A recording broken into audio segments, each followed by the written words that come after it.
Hail, hail, and welcome to A Celtic World North America. We are part of a YouTube channel, A Celtic World, which has a series of podcasts highlighting the worldwide Celtic support. And on our show, we try to give a bit of North American perspective on things.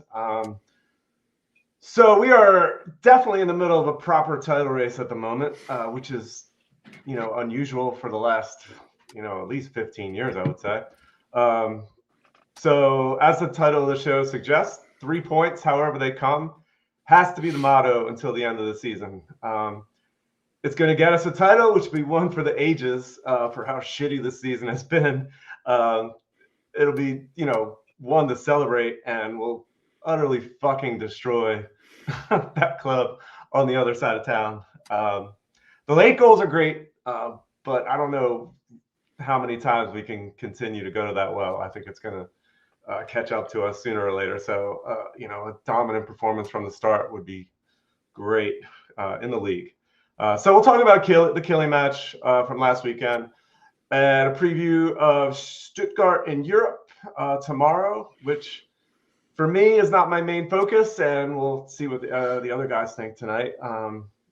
By tomorrow, though, I'm sure I'll be all jacked up for the game, as always. But and then a massive match at home versus Hibs on Sunday. So, like I said, the league is the gravy right now, and that's what has to be the focus. So let's introduce our panel tonight. Chris, welcome. How we doing? Oh, hell, I'm doing all right. Just ready to get on through Europe and on to the weekend. Yeah, I know. That's what I was telling Nicky before we jumped on. It's a year to the day since Bayern Munich last year in Munich. Crazy. So to see how far the club has fallen since Alphonso Davies put us out at the last minute. And then let's welcome two guys who have been on with us before. Nicky, welcome back. How you doing? Well, lads, what's the crack? All good? Yeah, it's good to have you back on. Thank you. And then our pal, Dr. J from Myrtle Beach. Welcome, Dr. J. Good evening, gentlemen. It's good to have you back on, back from a month away in France. Yes, Nice. You can tell. Yeah, that must be nice. Yeah, you can tell. So I guess let's jump into it. Let me throw up some comments first before we start. Nashville CSC, that will be Peter, I'm sure. Hail, hail, Peter. And then Hanzo, I don't recognize that in the comments before, but big up Araujo, which I agree, but I don't see how we can fucking sign him next year. We'll see about that.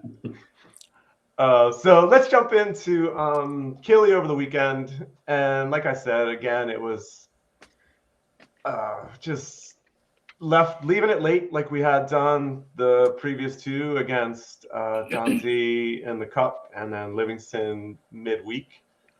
So let me throw up the lineup first, and then we'll see what everybody thought about that one. That popped up. So Chris, what did you think when you saw the lineup coming out on Sunday morning? A little surprised, maybe. I would have probably thought that Big Cham would have started up front, but Adamu, he's seemed like he was okay. I mean, it was probably the lineup that I would have said would have started if we had only signed Adamu over the winter period or whatever. But that was the only kind of question mark for me, just because Big Tom seemed like he'd been kind of winning that starting role at least for the first 63 minutes or so. So I mean, I was interested to see how it would play out for sure. Yeah, agreed. I was kind of surprised to see Adamu getting a start. Beyond that, I kind of thought Tenecti probably. I would have gone with Tenecti because I think he's been in a good run lately, and you kind of saw it when he came on as a sub. But Nicky, how about you? What did you think when you saw a lineup? Any surprises? Anything you would have done different? Well, like I said, Adelmo, he did get that brilliant back heel goal, but I want to see a lot more of him. To tell you the truth, like Chris was saying, the big guy, Sankanvara, he seems to be good when he plays. Hatate, I don't know what's going on there. Schmeichel, I just don't know why he doesn't give the other guy a run of games and give Schmeichel a rest, I think. Because just, he seems to me he's a bomb scare sometimes. But, yeah, and like, what you say, Tanetki, like, he's been really good since he came back from the African Cup of Nations. So I've enjoyed watching him. Like, it's the team he puts out. He must see something different than we do in training and all that. So he's the expert. And it's in fairness, it's working so far. Yeah, it's working for Martin. By the skin of our titty chin Just chin. Yeah, barely. Doc, how about you? Any surprises? Anything you would have changed? I mean, personally, I wouldn't have put Hatate on the bus to go over to. Sorry, I wouldn't. Seriously, I would have. I wouldn't have put Hatate on the bus. There's something there that he's just totally not. He's just not there. And anyway, we'll talk about that later. But I mean, as far as team goes. I can see how they've been talking quite a bit about, or the pundits have been talking about how Tanetki has been really, really good the last 15, 20, 25 minutes of a game, and really done well at in that phase as far as like for short bursts. Okay, cool. Chanchara, I mean, I don't know why Adamu got the start. I mean, 6 of one, half dozen the other, right? To be fair, Musa Dembele could have been up front with that kind of service, and he wouldn't have got he played the same exact way. The only one who might have been a little different, maybe Henrik would have scored a goal, but I mean after that it would have been a struggle. They just didn't look like doing very, very much of that. What that one chance, right? That one chance where they got him at the back post and the keeper made save. Mm-hmm. So I mean, what is he gonna do? I mean that's who we are, and then do we expect something different from this team at this point in time? Do we expect anything different? I mean, is that not really? It's hoping for it, I guess. At this point, it's more hoping people to be different. But I mean, as far as you asked about the starting lineup, that's who we are. True. Well, there's not a lot of options really. There's like you said, there's like maybe three guys on there that you might say we're kind of hamstrung in the midfield. There's, especially with Engels out, I think that's a huge. I don't think hamstring's the right term to use this year. But. True. We're hamstrung in many different ways. But yeah, I don't think I don't think that team is going to do very much in the main as far as surprise us. I mean, your impact sub is James Forrest on the right wing. That's after getting and whatever his name is, and Mbuka, and also you have Balashwika. I mean, Forrest is still your guy. Yeah, those guys can't even make the bench at this point. Yeah. So that's a problem. Yeah, so not a lot of options for Martin, and I agree with Nicky in terms of Sinisalo in place of Schmeichel, but that Sinisalo hasn't been great in the last couple times he's played. Is he better than Schmeichel? I probably think so, but I don't. It's not a massive upgrade. So yeah, there's not a lot of options right now for Martin to throw out there. So like Chris said, I think Shvan Chara probably would be the better option, but he hasn't shown a ton really.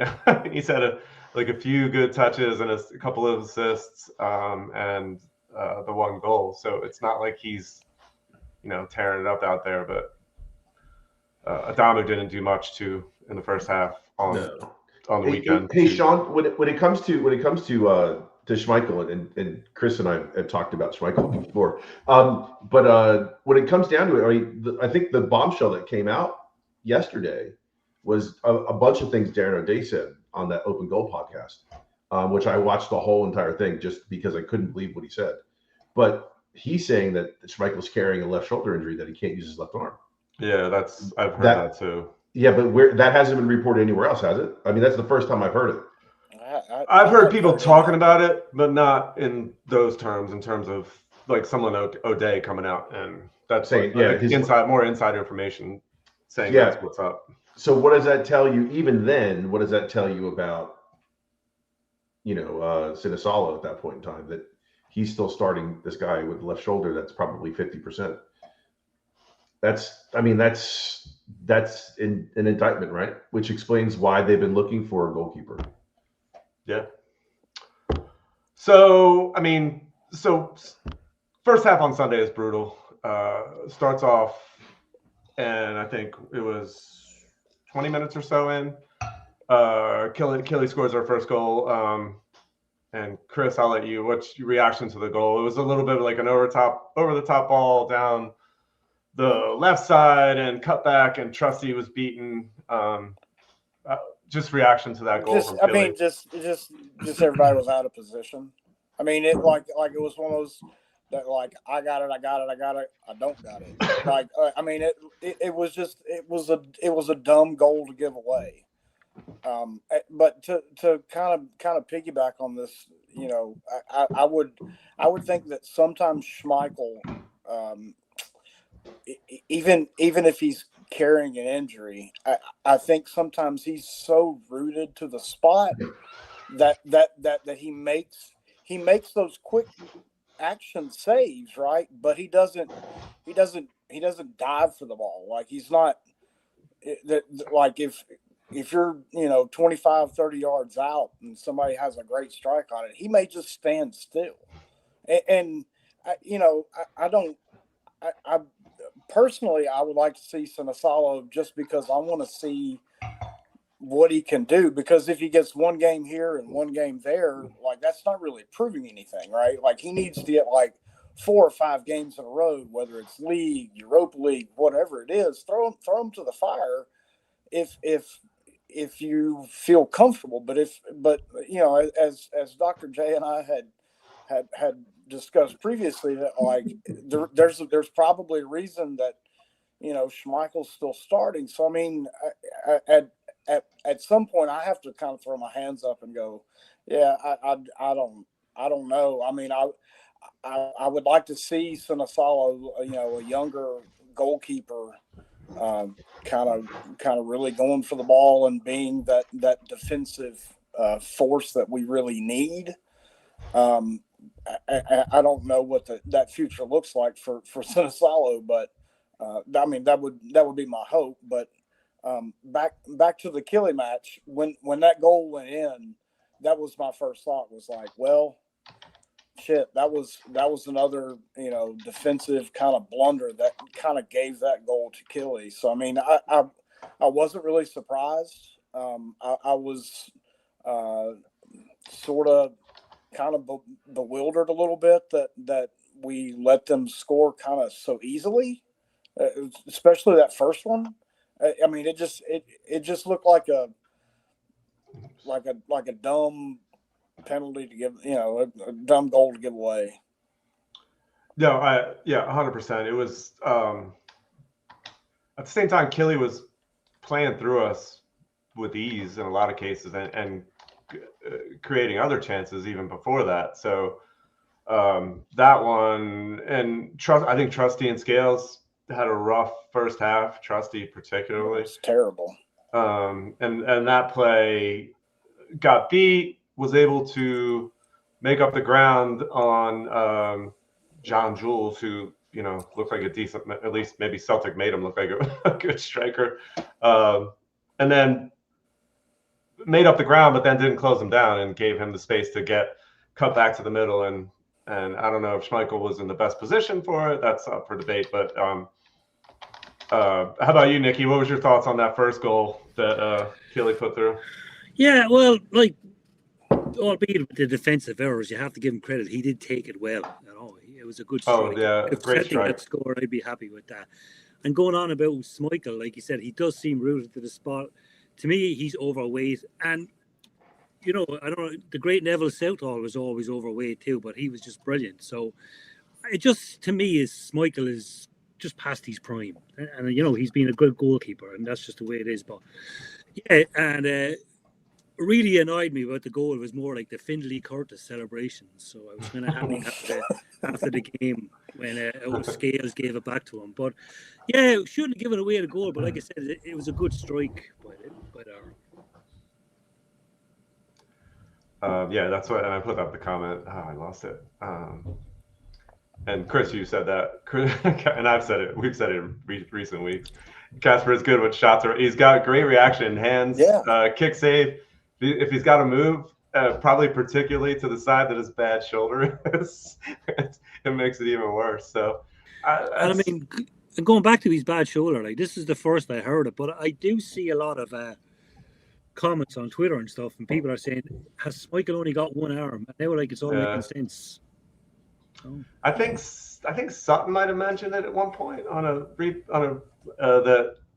we can, when we talk about the second goal, which was probably worse than the first goal, that it would have made more sense to go at it with his left hand, but he tried to make the right hand save. He probably would have had more ground, would have covered more ground to reach for it with his left, but he didn't. And maybe there is something to that. And like Doc said, Darren O'Day pointing that out. I think that's the first time it's been kind of like real insider information put out there. So like that's telling and worrying, and then also worrying like that he's still getting the start. If one, he can't move as well, and then two, can't go to one side or can't use his one arm or can't dive on that one arm. Like that's not good for a goalkeeper. As Doc, your son, I'm sure could allude to. I've asked Max numerous times. I've sent pictures of him. I said, "How bad is Casper overweight?" And he goes, "He is fat." In fact, my son said he's baseball fat. I was like, wow, okay. So, this kid who was, fit. But anyway, I mean, listen, it's not like we haven't been trying. I mean, didn't they talk about going after Stefan Ortega, right? From Man City, and they let him go. They have Trafford and they have Donnarumma, and they let Ortega go for £500,000 to Nottingham Forest. What happened to our connection to Man City? Unless it goes down to just like the kid from Frosinone, basically said, I don't want to go there. Right. Or maybe it comes down to they loaned us the kid who played one game and like. Well, they were selling. I mean, they were selling Ortega, so it wasn't going to be a big deal. I mean, he went to Forest for $500,000. It's like, so it's not like they're loaning him out. They sold him. Right. So I mean, if a guy at that level who's third or fourth in line to be the German national goalkeeper, it would be nice to get someone at 33 years old to go and be there for the next 4 or 5 years, right? You don't have to worry about whether it's solid good or not good enough. You have Ortega who's played quite a bit at that level. You just can't, but he won't come. So that part really sucks because that would have been really, really cool to get him. But obviously the money in the Premier League on a weekly basis is going to be better. And he may look at it and like, I don't really want to deal with it. Yeah, I mean, I thought we should have went all out for Queeveen Kelleher, but then when sense hit me, he was no way was he going to go to Celtic, especially with the money and all that. He might eventually go in a couple of years, but right now, not now. Make your money now. But yeah, we'll get him when he's Casper or Joe Hart's age. But I don't know. Is Celtic? I mean, when's the last time we spent money on a goalie? Was it Barkash? And does that make them leery of doing that again? They did the safe veteran. Since then, it's been Joe Hart and Casper Schmeichel. But that's just, the club's poor planning ahead and all that stuff, which I think. But in fairness to Joe Hart, that was he could have been another Schmeichel, but it reignited his career. He was just fantastic, and he fell back in love with football. You can really see that, and even now the way he talks about Celtic, that he loves the club, and so It was just a diamond in the rough we found there, I think. We got lucky with him. Agreed. Yeah. So you're looking at $5 million for Barkas, who right now is ranked just above Hart in the European rankings, I think. Is that what I read? Just saying. And I think before that was what I'm just looking up here, $2.2 million to Newcastle for Fraser Foster in 2012. Okay. Yeah, so we don't invest, at least per buying goalies. I mean, salaries are probably very decent for Schmeichel and Hart. Yeah, so basically since in the last 13, 14 years, you paid $7.2 million because you ended up getting Craig Gordon for free because he was a freebie as well. Mm-hmm. Was he free though? He did cost us our presenter. Is that what you mean?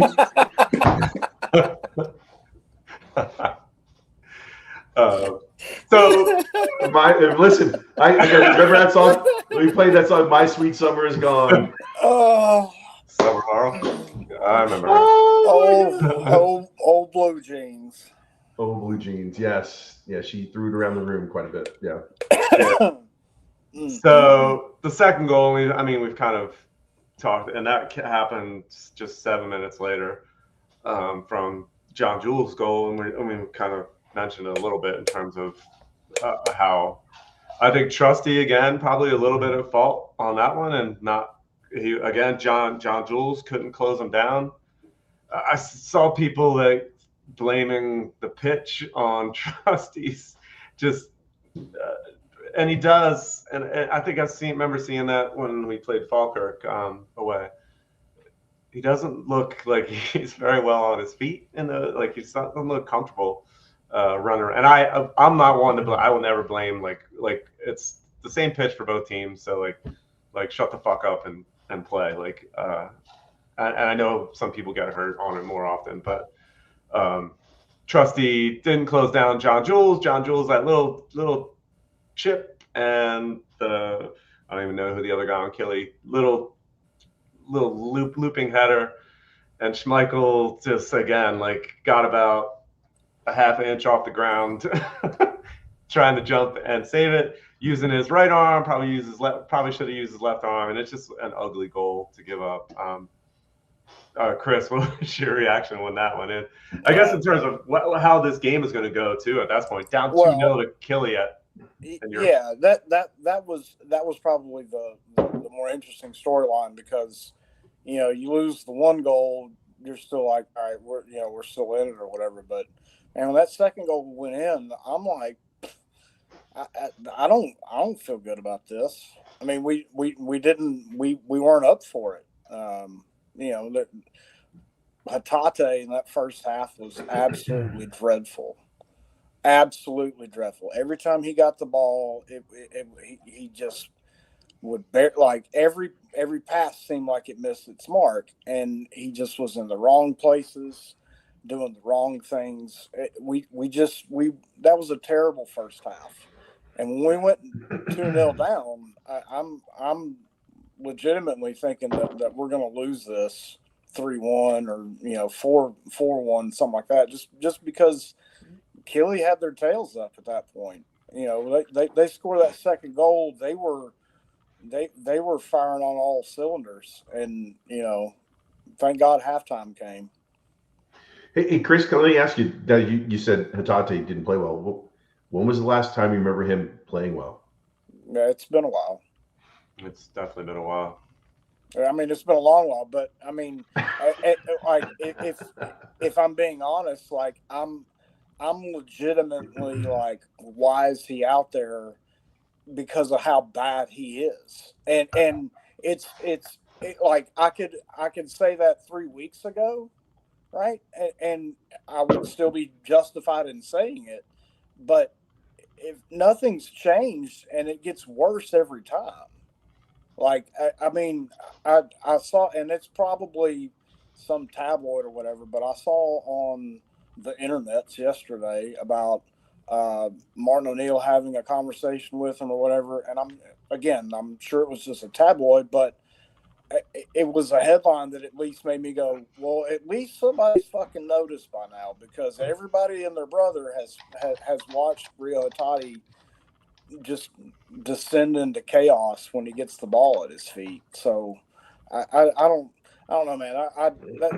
That first half, nobody really got passing marks, in my opinion, other than Julian Araujo. So Yeah, I don't even think he was that good the first half. I thought, yeah, and like Martin kind of called him out a little bit in the post-match interview, like, which was hilarious. But and Sean, Sean Carmody, I do remember. I think he was decent against Feyenoord. Yeah. I kind of remember that. Agreed. And honestly, I don't think he was good on Sunday, but it was probably one of his better games. Hatate. At least I noticed him spraying a couple passes around, which I don't like lately. It's just you noticing the giveaways, and he did have giveaways in midfield on Sunday as well. But I don't think anybody was good in that first half. So trying to put up these comments on Hatate.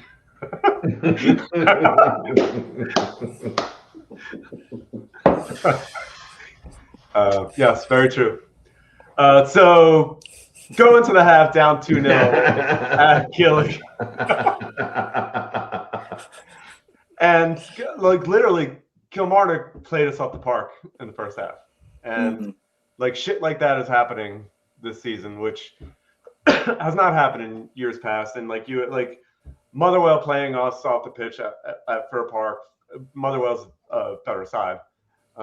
Playing us off the park for 90 minutes, really, the last time we lost to them. It's like that just can't happen. Particularly like we're in must-win mode pretty much. Like we got to win out almost. I mean, you can drop points maybe once or twice here, but like we got to win out, and we're putting out the shitty performance. And the midfield, I don't think that's the best. Not even the best. I think that's a lot of it comes down to Hatate. But that three of Hatate, McGregor, and Nygren is always going to struggle. It's going to get overrun. There's no physicality at all. No, you're almost forcing McGregor to be like the defensive midfielder, and I don't think that's what he's best at. So halftime subs come, and I know like at halftime, like there better be like at least 2 changes, hopefully 3 changes, and I got 2 of the ones that I was hoping for.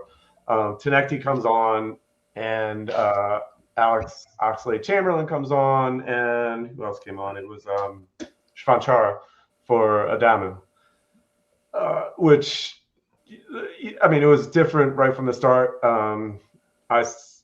I thought Oxlade-Chamberlain makes a big difference, just a calmness like that he brings, and being able to play under pressure. He did got caught on the ball one time, like kind of early mid second half. But the difference between him and Hatate, I thought was massive. Nicky, how did you feel when those 3 subs came on? Well, I was prepared just to turn the TV off and go away, because like I even got in trouble when I mentioned it on my channel about I was kind of hoping we get beaten in a way so we can start this rebuild, because this season is just killing me the way we're winning and be beaten. We're still in with a chance to win this league. But I even saw that the 20-minute Tims had a bit of a meltdown as well. They wanted everything gone, and they got in trouble for that. But the fans, like us fans, are getting upset about these games. And yes, after the 97 minutes, we're all happy in that. But, you know, Neil McCann's Kilmarnock were beaten 5-1 by Rangers, and we barely beat them 3-2. So you can look into the conspiracy theory there all you want, but we should be beating Kilmarnock by more goals, or even beating them like by playing better than them, because the first half was just a disaster. Second half, like I said, we had to come back, and Tenecti he scored a great goal, and I kind of thought we'd do it then. I thought we were playing really well. I said we'll definitely get a draw out of this.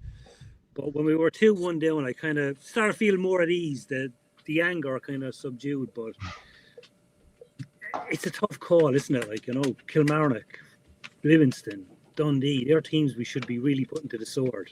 Yeah. So, and I think we got a horror game coming up against Hibs. Yeah, at least we got them at home. We struggle at Easter Road, so I feel a little better about it. But there's nothing easy till the end of it. We're not good enough to say we're gonna have easy games. I feel like so. I guess then so like Tanecki comes on, looking dangerous, and scores like a beauty of a goal around 55 minutes or so, I think it was. Doc, would take us through the goal, and he just give you belief that we're going to get a result? I had to be fair, it was Valentine's night before, so I took Stacy to dinner, and we ended up hanging out with the guy who owns the place, and I didn't get into bed until probably 1:30. So I missed the whole entire first half. I woke up and it was 2-0. They were just going to halftime. They'd just blown the whistle. And I was like, what is going on here? And that's when I got into the chat with you guys within our WhatsApp group. And I'm like, what the hell's going on here? Because I had 75 messages from you guys that I had fallen asleep to. I didn't even know they were there. So he hits that ball and I woke Stacy up. I was like, yes, great. And then, it was just a great shot. And at that point in time, I think the mood in the stadium changed. You could feel it. The mood within our WhatsApp group changed as well. You know what I mean? It kind of got a little bit more positive. I looked at Stacy. I said, we are not losing this game. They're not going to lose this game. And she groggily said, okay, baby, and then went back to sleep. But no, I don't think I didn't think for a second that we were going to lose that game. Not lose. Win, something totally different. But I knew for a fact we weren't going to lose that game. Not right after that. Because you got to remember, the last time you said you started out this whole entire thing right here about the last time we were in a any type of a title battle, right? Do you know when that was? True. Dude, I can't even remember. 2008, wasn't it? 2010, 2011. Yeah. Oh, okay. Right? Yeah. Joe Ledley heads home that goal to win 1-0 at home. That turns the entire thing around. All because we tie that game at Killy with my boy Stokesy. Just saying.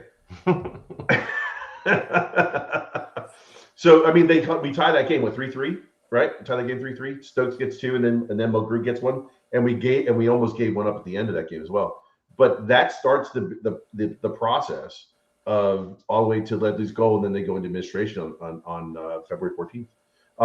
So that's the last time we were ever in anything like that outside of 2020. I'm not even counting 2020, but that's the last time we were like that. So I hope there's a one better than Killy, than the draw at Killy. So now we win this one. It's we work out a little better, but I think that goal really changed the entire environment. And then I don't care how I really don't care how long we played that in extra time.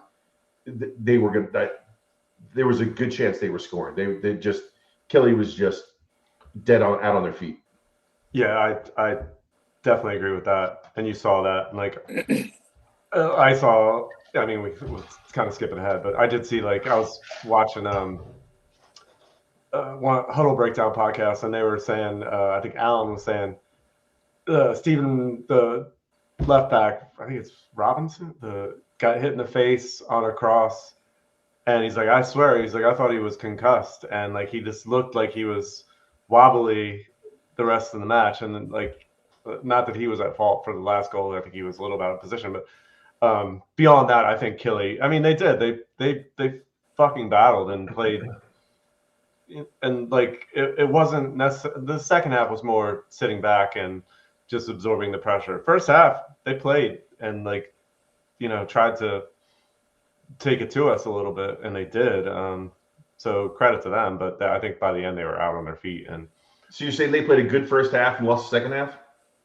Do I think they lost the second half? Yeah, they lost the second half, right? So they Nancy'd themselves. I suppose. Sorry. No, you're good. So then we get the equalizer, not much, 8 minutes later, from Nygren. And then this is when we start taking advantage of our long throw-in game, which Araujo, and I think somebody mentioned it, yeah. Araujo long throw. I don't think Siobhan Chara got a touch on it, but it went just right over his head, and a little bit of, knocking around in the box lands right at Nygren's feet, who, somehow always seems to be he's very good at putting himself in those kind of positions to get little dink goals like that. Chris, equalizer, now are you thinking, I know for me, my sake, I was like, oh, we're going to win 4-2 now. We're going to win this comfortably. We got 30 minutes to get a winner. When the equalizer hit, I immediately was like, all right, we're gonna take it over and we're gonna win 3-2. I mean, what Doc said was 100% true. Like, the entire energy in that place was different then. So yeah, all credit, having somebody that can do a long ball throw like that. I mean, that's a skill that we really have not taken advantage of in a long, long time. So it was a great throw, and like you said, Nygren has a knack for being in the right place at the right time, and that was a well worked goal in my opinion. But yeah, as soon as the equalizer hit, I'm like, yeah, this is going to happen. Yeah, agreed. I'm gonna throw up Sean Carmody. I am the exact same. My street hockey career in college, that was me to a T. Just, I think it was the first time I ever played, but I was great at getting tap-in goals. Somehow putting myself in position to, but terrible otherwise. But I felt the same way.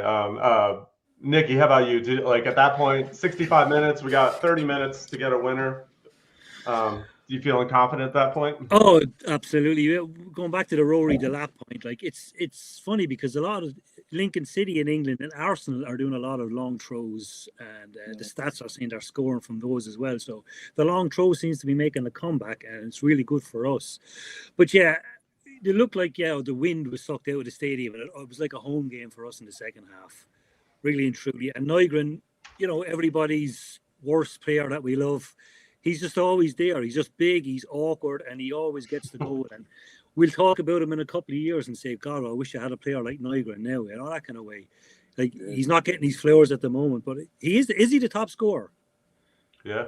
Yeah. He is. So he gets there. He's not pretty to look at, but he gets there. And yeah, when Dr. J just said, I thought it was going to be 4-5-2 there, but we got the win. But really and truly, like I said, it was like a home game in the second half. I don't know what happened to the Killie fans. And it was nice to see that Finlay Curtis head go down. I have a bee in my bonnet about him. But that's it. I mean, talking about the long throws, Tierney, I think, has... we lost Nicky's video. Tierney on long throws has gotten good. I think, probably even more so than Araujo. He's really launching the ball in there, and I don't remember that from him, or maybe it wasn't what we did back when he was with us the first time around. But he's that's becoming a little bit of a weapon, which is nice because we need those. We're not really particularly strong on, you could call that kind of a set piece kind of goal, and that's how the third goal kind of came about. Another long throw, more direct, to Siobhan Chara, who really didn't do a whole lot before that, and made up for it on just that last play of the game. Makes a really nice turn, getting to the... Yeah, you gotta give him a lot of love for that first touch on that ball. Outside of his right foot, takes it right to the line, and then one touch left foot, cross right in the middle. I saw that on the Celtic feed on the whatever the view they have, the behind the goal view. Man, that was something I didn't see on the regular broadcast. Man, that was a great first touch. Take it away from the defender, right to the byline, and then bang. Yeah. And he's had like just a few of those moments, like where he has really nice, like the touch midweek against Livingston, where he just was cleaning on the keeper and wasn't able to finish, but an over the top ball was able to bring it down with his, I think it was his left foot, and put it on to like a perfect opportunity to score and just hits it right at the keeper.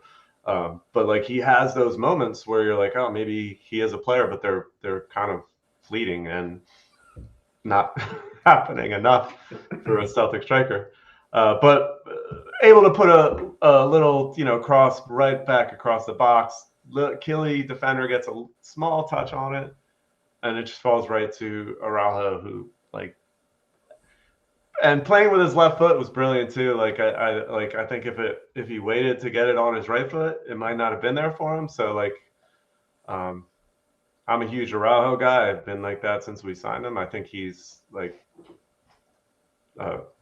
great player. I don't think we'll be able to keep him. And I have a few comments I'm going to throw up. We'll talk about that, I guess, at some point. But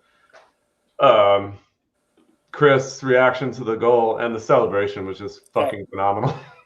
I mean, it writes itself, right? I mean, it writes itself. But as soon as he hit that goal, I mean, of course, I'm flying through the roof of my house. My dog's scared to death. I mean, Same here. It's just like all of the things, right? So, but yeah, as soon as that goal went in, I'm like, man, this is. I don't know. I don't know if we can keep this up with this last minute winner kind of thing, but man, when it happens like that, it's hard not to get sucked in and not, you kind of gloss over your problems because you're like, you've forgotten all of the bad stuff of why we shouldn't be in this position or X, Y, and Z, and all of the negativity goes out the window, and it gets papered over a little bit because of it, and but it was an ecstatic goal. The celebration, as you said, was phenomenal. He's up in the stands taking pictures and kissing the badge, and like it was everything that you wanted to see out of a 97-minute winner. But to the point of the how much extra time was given or whatever. Anybody that says that Killy or the head knocks or whatever didn't take 7 minutes didn't watch that second half. I mean, they wasted time tying their shoes and drinking. I mean, it was ridiculous, and I would dare say that Neil McCann, who can eat a bag of dicks, he needs to go back and watch that second half and see how much his own team cost him that added time. I mean, it's ridiculous. And for that to be the first thing that comes out of his mouth afterwards, he's dirty, cheating bastards as far as I'm concerned. So, I mean, I have no complaints about that. I thought it was a great goal. It was a well worked, and the celebration was phenomenal. But I mean, again, I think it papers over some of our own negativity sometimes, where you're so excited about winning in the 97th minute that you sometimes lose the fact that like maybe we shouldn't be in this. Like to Nicky's point earlier about we should be beating Killy by 3 or 4 goals.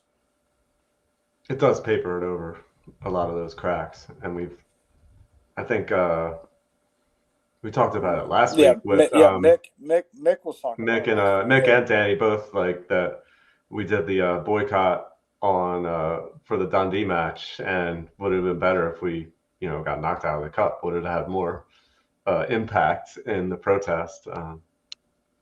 It's I think the impact is probably in the visuals of an empty stadium. So you never want to see at least me, never want to see my team lose. So in that kind of way. So, and then Araujo laughing at the ref when he gives him the yellow card. I mean, like just became a fucking club legend, just for everything he did in that moment. Like the goal, jumping into the crowd, which we've had a bunch of those moments particularly at Rugby Park.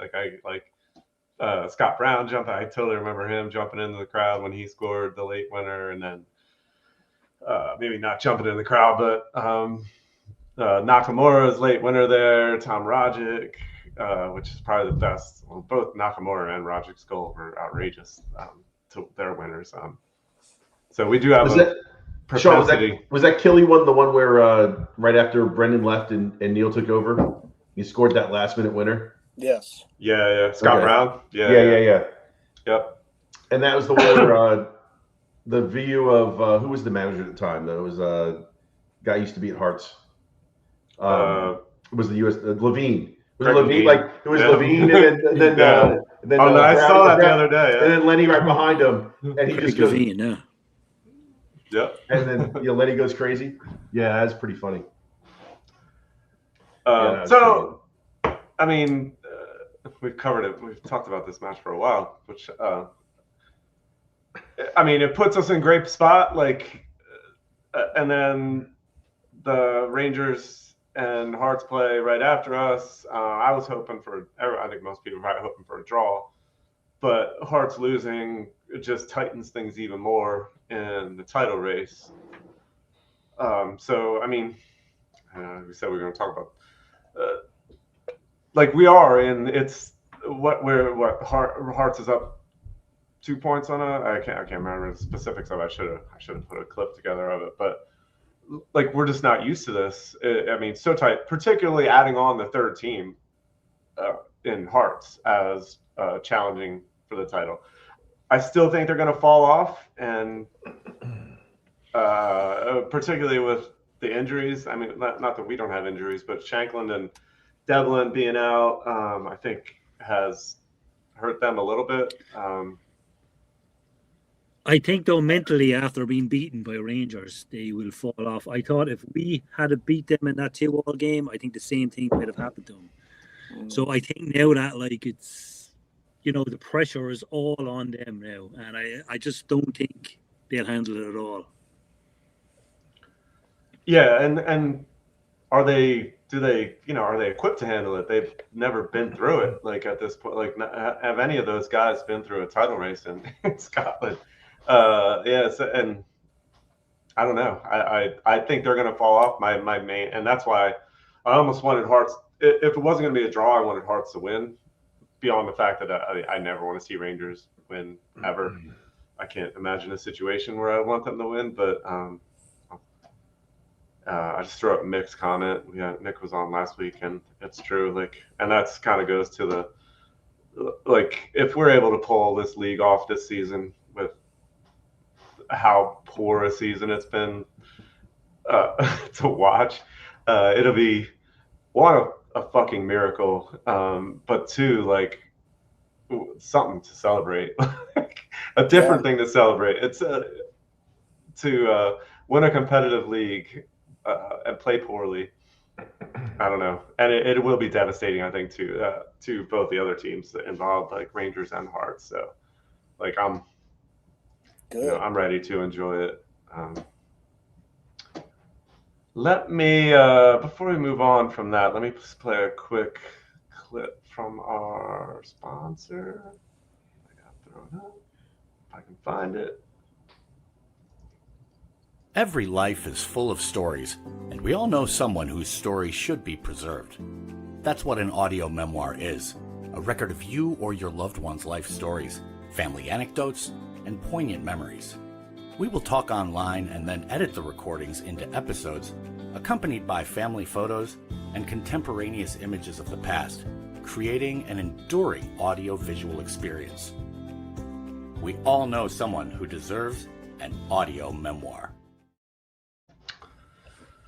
So thanks to Audio Memoir for sponsoring the channel, and I think there's a discount if you mention Celtic when placing an order. So again, thank you. So let's move on because we've took forever talking about Killy, which is crazy. So match tomorrow, we got Stuttgart, and like I said, this is a year to the day we played Bayern Munich to a standstill at the Alliance Arena, and Nicky's countrymen knocked us out with a late goal. Alphonso Davies scoring. So now we got Stuttgart, another German team. I think a lot of people are worried we're going to get, blown out in this two-legged tie. For me, I'm not that I'm not concerned about it. Like the league is my number one thing. So I'll watch it tomorrow and I'll be jacked up for it. I'll be excited and hope for a great result. If we throw out a second team squad, I'm totally fine with that. Doc, how do you feel about the Stuttgart tomorrow at home? +1. I mean, we win, great. We don't, great. Just don't fucking get hurt. That's all I care about. I don't care about anything else. Just no one gets hurt tomorrow. After that, I really, and don't get me wrong. I mean, I do, I'm like you. I don't want to see my team lose. That said, just don't get hurt tomorrow, because I mean, they're not going to win this. I mean, let me change that. I want them to win the Europa League. Right here, right? This tells me I want them to win the Europa League. This is something totally different. So just don't get hurt tomorrow. We have other things to deal with, and that's how I feel about it. So. Yeah, I mean, we have a busy schedule coming up. I mean, and important games, like you said, Hibs is going to be. I mean, every league game is tough from now on, and then we got two Hun matches coming up too in the following weeks. Nicky, what's your thoughts on Europa League and how much credence you're putting into it? Well, Stuttgart's very happy memories for me, because I was actually in Stuttgart in 1988 when Ireland beat England. I was 14 years of age. And then, of course, when we made the run to the Europa League, we beat Stuttgart. So happy memories from Stuttgart. But they're fourth in the Bundesliga. That's nothing to be sneezed at. They were beaten by Roma in the Europa League, and they beat Feyenoord, so just like us. But it's going to be a tough game, and if we don't come out of this game, I won't be too upset. Like Dr. J says, nobody gets hurt, because the games will start building up as the season goes on, and with a tight season like that. So I'll go with a 1-1 draw in that game, the home game, and I think they will do us in Stuttgart. Yeah, I mean, I could see that. Chris, how about you? I know, I think you're probably the same mindset. Yeah, no, I'm of the same mindset. I mean, it's like you want Celtic to do well in Europe, but I mean, at what point do you not say, let's not 100% go for Stuttgart here? I mean, if you've got the league still going on in the Scottish Cup, I mean, that's where your focus is, but everything after this is gravy. And Martin O'Neill even said it in his press conference earlier. It's just like, well, let's just go for it and let's see what happens. So as Dr. J said, just nobody get hurt, go out there, play your best, and whatever happens. Yeah, I agree, and I'll be is it 3:00 tomorrow for us for East Coast? I didn't. Yeah, it is. Yeah, It's great. So I'll be working, but not working. I'll be. You have a meeting at 3:00. Yeah, I have a meeting on the schedule. I'll have to put it on the calendar tomorrow morning All right. So, but because I mean, you do. I love those. I don't like the Europa League. Those Champions League ones were always fun. Got up for those a little more. So, not that I don't take the Europa League as seriously, but it's usually fun to see how you measure up to some of those, especially aside from the bigger European leagues. So, we'll see how it is. I'm not going to put much stock into it. Put more stock into tomorrow being at home because I have a better chance of getting a result. I tend to think like Nicky, a draw I think would be a pretty good result for us, and then it'll be really difficult next week in Stuttgart, and we probably, if we keep it to even a 2-0 next week in Stuttgart, something like that. Did you check out the comment there by Mick Green's DFC? That's a good question. I'll throw it up there. Good question.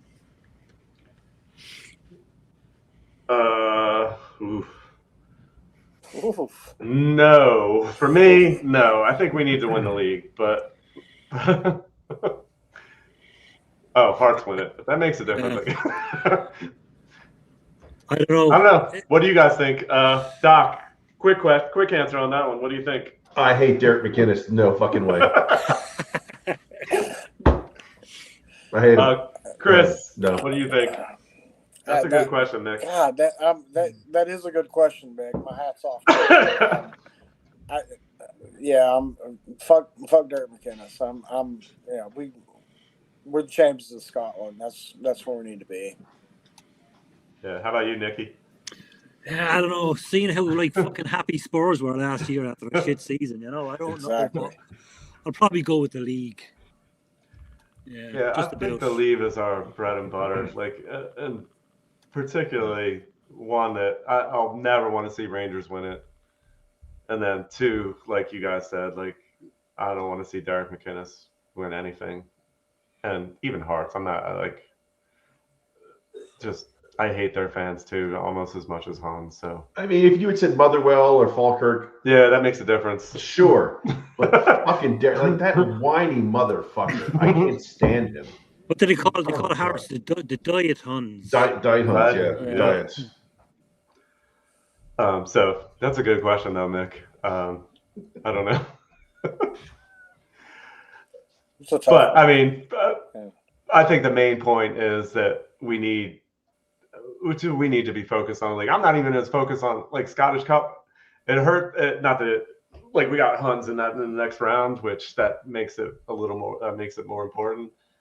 But for me, we just need to be 100% focused on the league. We just got more than anything need to win that league. So I don't know.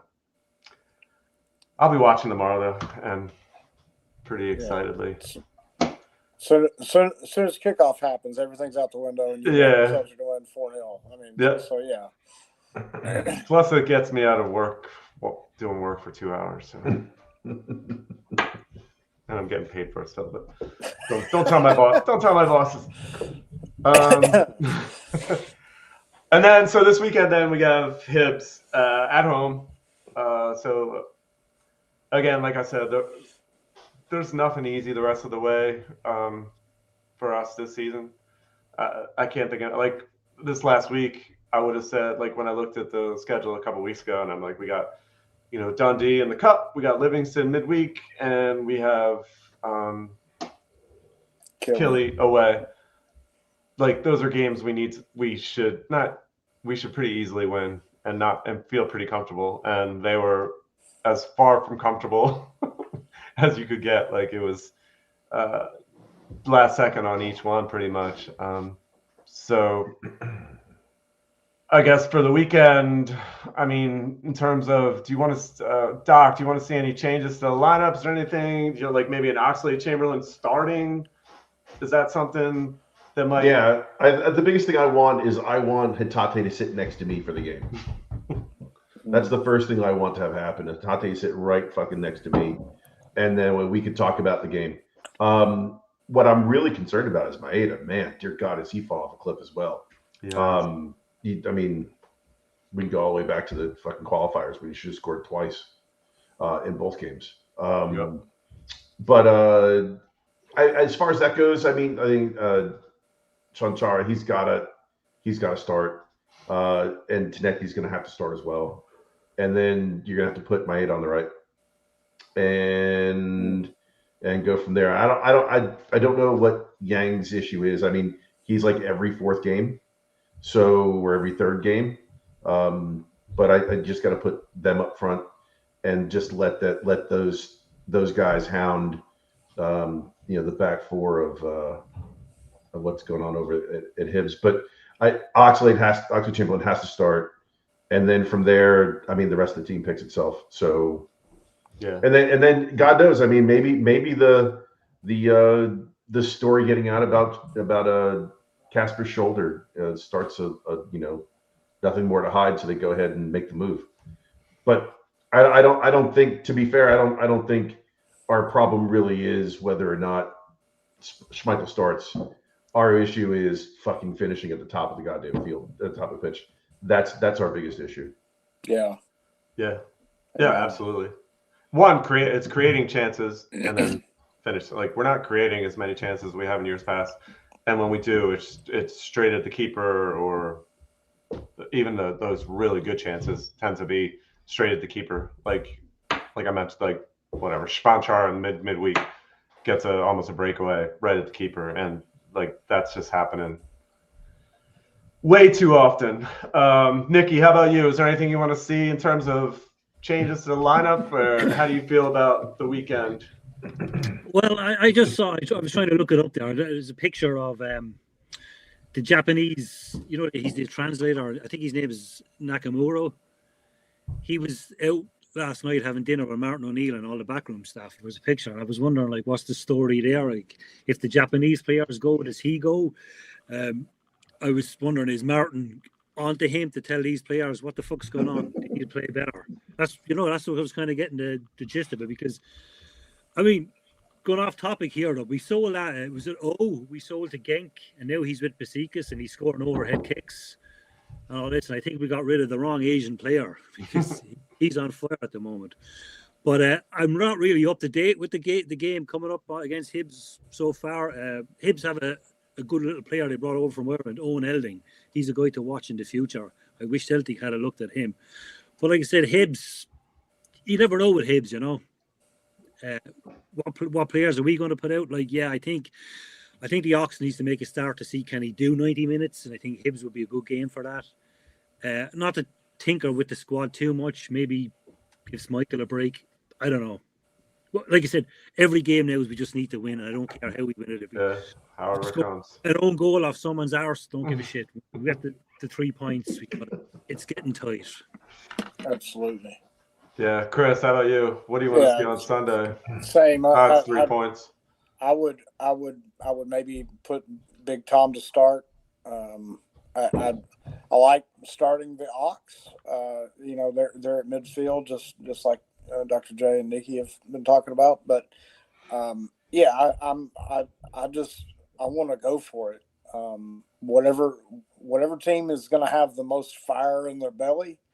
Dr. J was talking about Maeda, and I'm a huge Daisa Maeda fan, just because that guy's got an engine. When he gets going, he's incredibly hard to stop, and to see him not be at his peak because of other players or whatever, and then like you see him going after stuff at because when he's in the Europa League tomorrow, I would be willing to bet that he's going to give 125% tomorrow, and that doesn't give him a whole lot of time to turn it around for Hibs. So I mean, I would expect his performance will be better tomorrow than it will be against Hibs.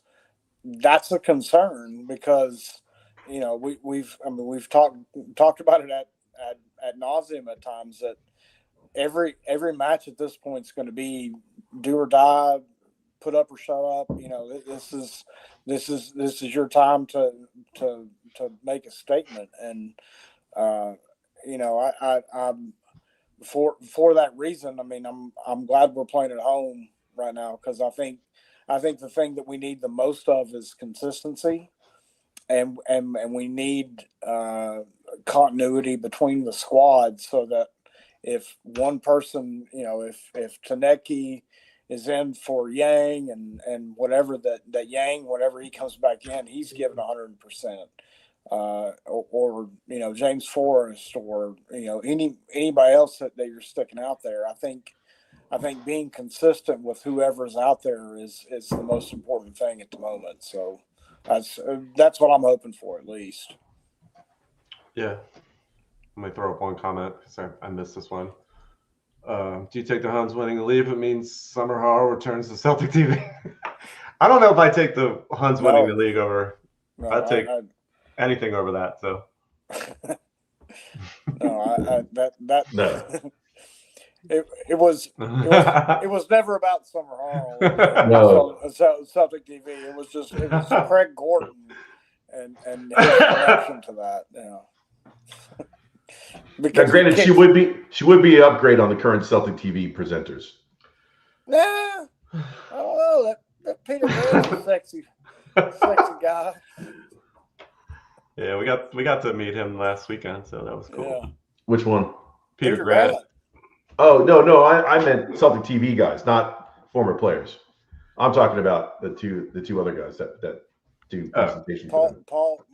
Paul Cudahy? No, the studio guys, not the game guys. Who's that? Come on. Oh, come on, Doctor. I don't know. I'm blocked by him, so it doesn't. I think I am. But What? Of course, I don't like him anyway. I'm blocked by a lot of people. I met him. He's a lovely guy. Why are you blocked? What did you do?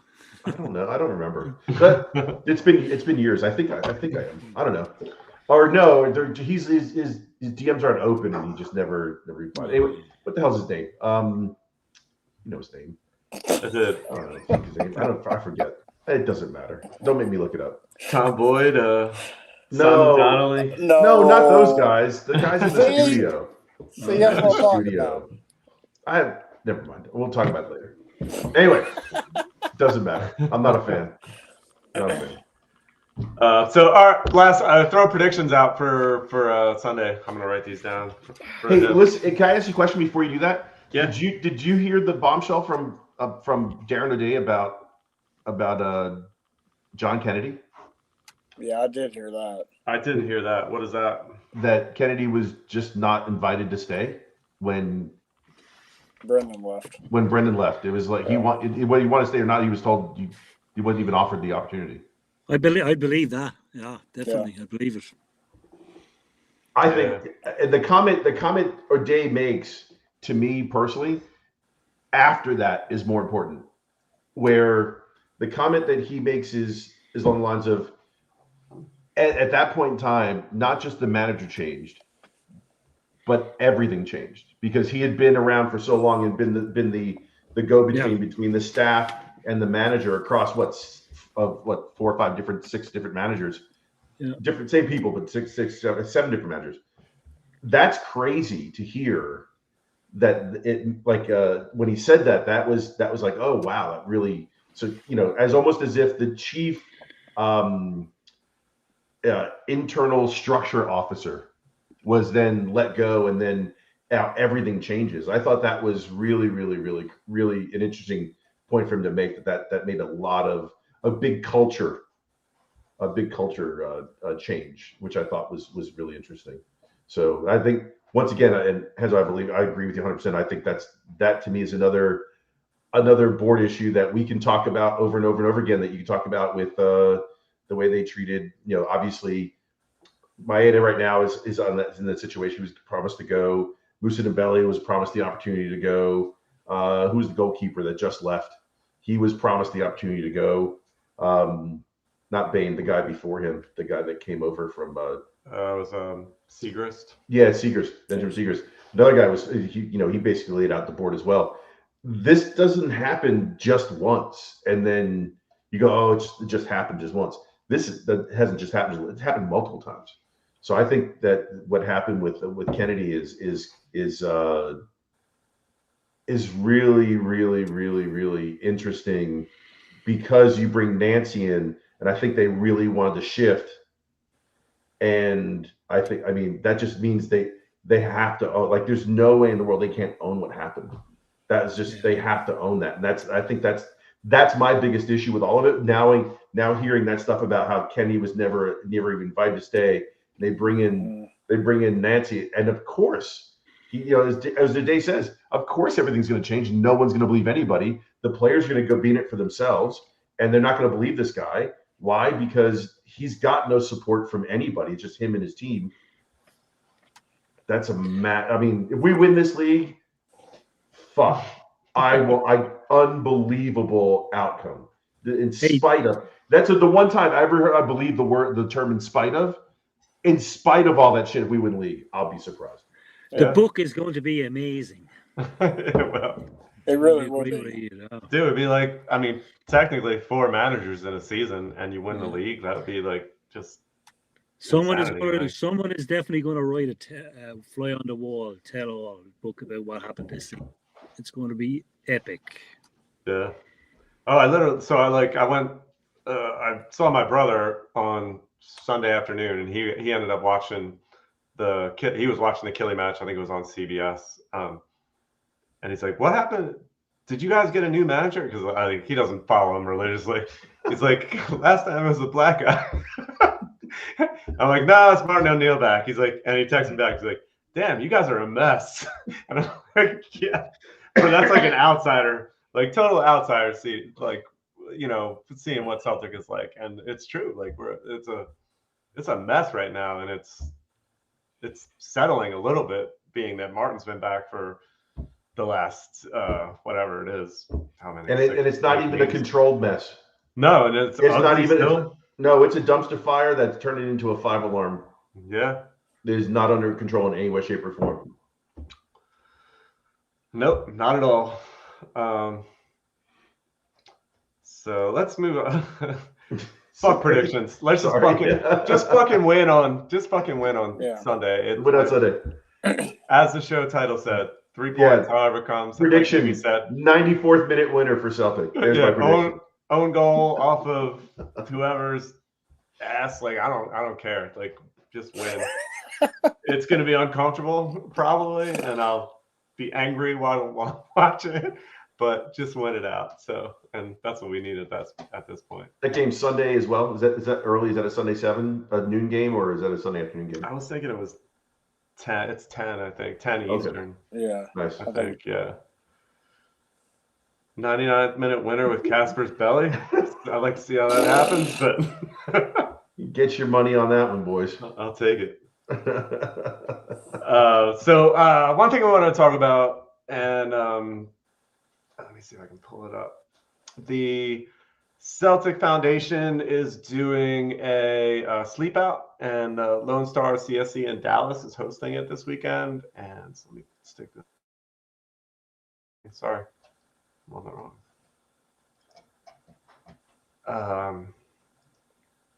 So I know, like we saw Jim and Karen from the Dallas CSC last weekend in Philly, and they're like just always participating in these Celtic Foundation events. First time I met them was doing they did a couple like 18-mile walks through New York City, and they flew up from Dallas for that. So it's good to see them. They're hosting this event down in Dallas. I think it's at the FC Dallas Training Center this weekend, and I know some of the folks from New York are flying down for it. I don't know if they're getting people from elsewhere, but I just wanted to throw it out there. If you can, to donate some money. Last time I saw, I think they had like close to $5,000. I think that they've made up in donations for it. So, and it's kind of like what the club is, founded on is charity, and then particularly like over here, like us, like the camaraderie of us getting together and doing stuff like these events is amazing. And I know Jim and Karen, they put a lot of work into it. So if you can, try and jump on to the Celtic Foundation website and throw them a little donation if you can. And we're going to try to get them on in the next couple of weeks to share the experience about it and how that all went. We haven't had them on yet. It's been one of our goals to get somebody from their club to join us. So if you can, I know Chris, we were hanging out with them last weekend, so I'm sure they're great people. They're phenomenal people. Some of the best people on the planet. Yeah, so and they're just incredible. Yeah, they're up here just randomly too. Like I've been like gone down to the Plow for like a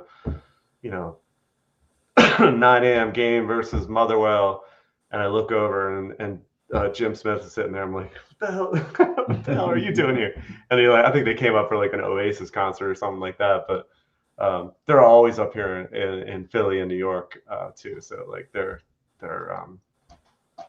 participating in the clubs up here too. So if you can, great people, throw them a donation. Absolutely. And then the last thing I just want to throw out, and like me and Chris were there at the Plow last weekend for the failure. Dr. J, I know, like that's the first time I met you and Chris was 12 years ago. 12 years ago, yeah. So and I wanted to put it up last week and I just couldn't figure it out. So I'm just gonna throw up a couple YouTube links again. Eddie Cantwell sent these to me last week, and these are just little short YouTube clips from. They did a commemoration for John Fallon at the event last week. So there was videos, and Joe Brooks got up and spoke about John Fallon.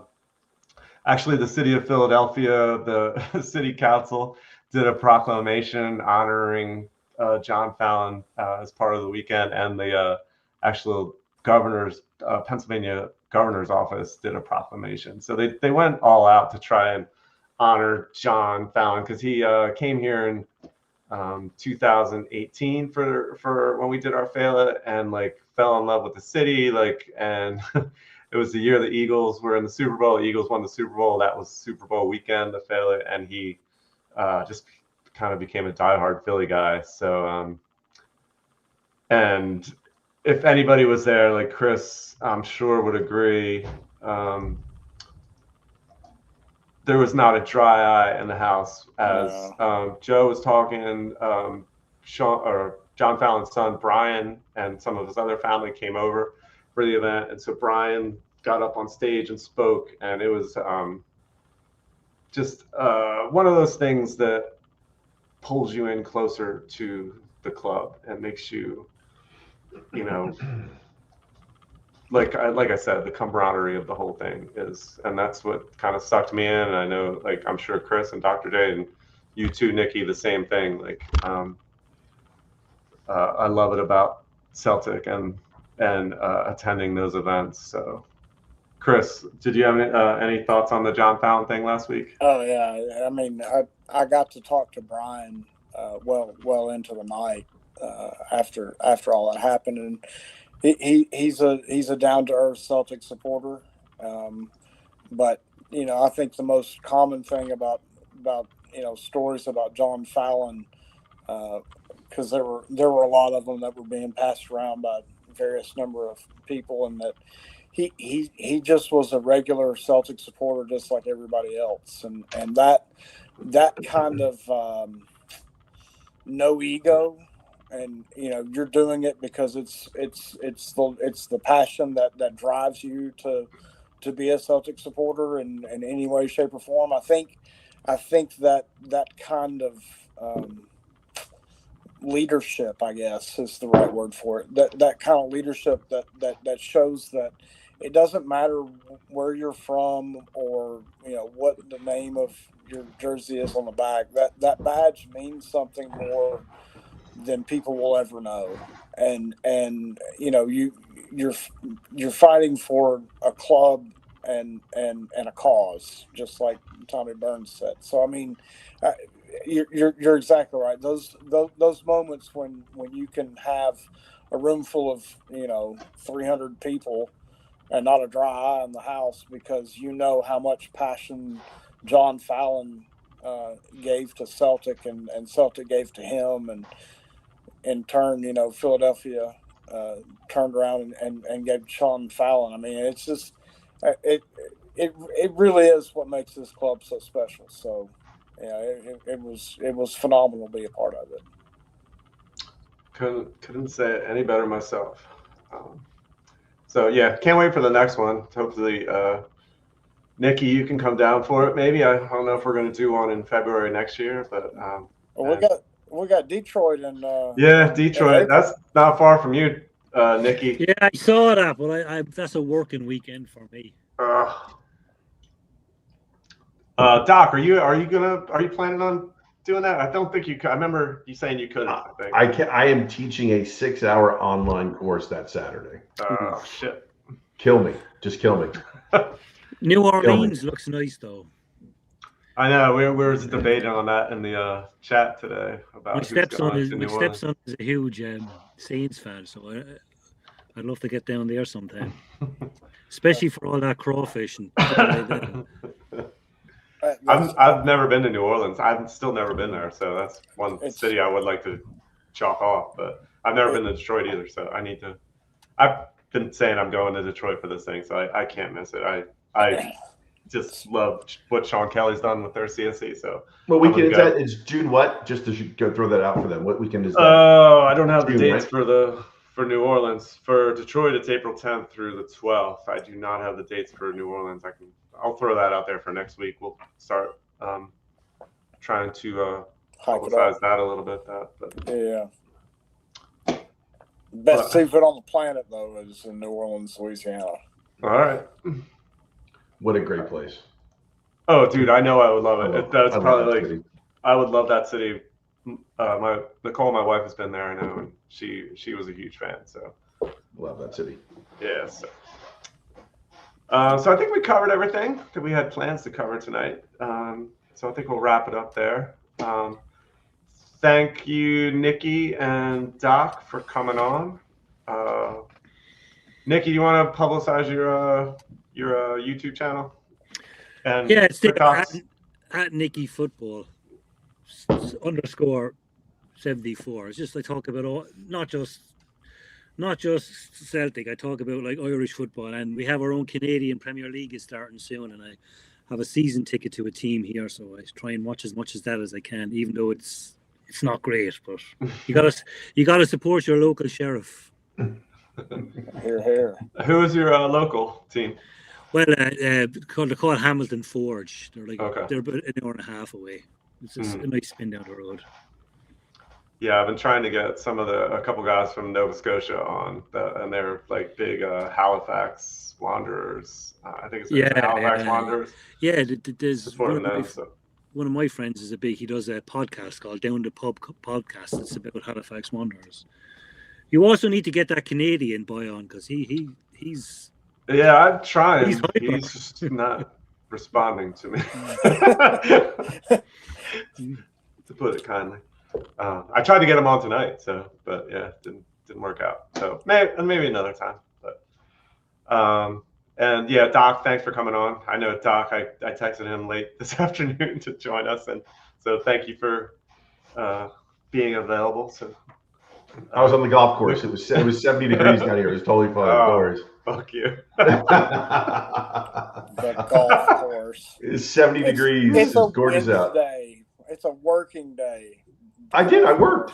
It was like 4:30. I went to I live in an area where there's 30 golf courses within 5 feet of my house. So there's also putt golf courses. There are 2,000 of those around my house as well. Exactly. Yeah, I'll throw up one last question before we wrap up. And I think this is going to be a hell yeah, like he said. Hell yeah. Mound statue. I think it's obvious. Hell yeah. Particularly if they win the league. It's his 1,000th game tomorrow. Yeah. Oh, so amazing. So thanks for joining us. Thanks for getting in the comments. Comments are hilarious as always. And next week we're gonna have the Rev on, it'll be a first time guest, and James from the Huddle Breakdown, because James is a big Rev fanboy. So we thought that'd be fun. They were meeting up last weekend at the in Philly. So next week should be fun, and then so looking forward to that. So again, thanks for joining us, and we'll be back next week. Hail, hail, and come on the hoops. Let's get 3 points on Sunday, and whatever happens tomorrow happens. Chuck Carolina. Cheers, boys. Thanks. Bye, guys. Care. Good luck.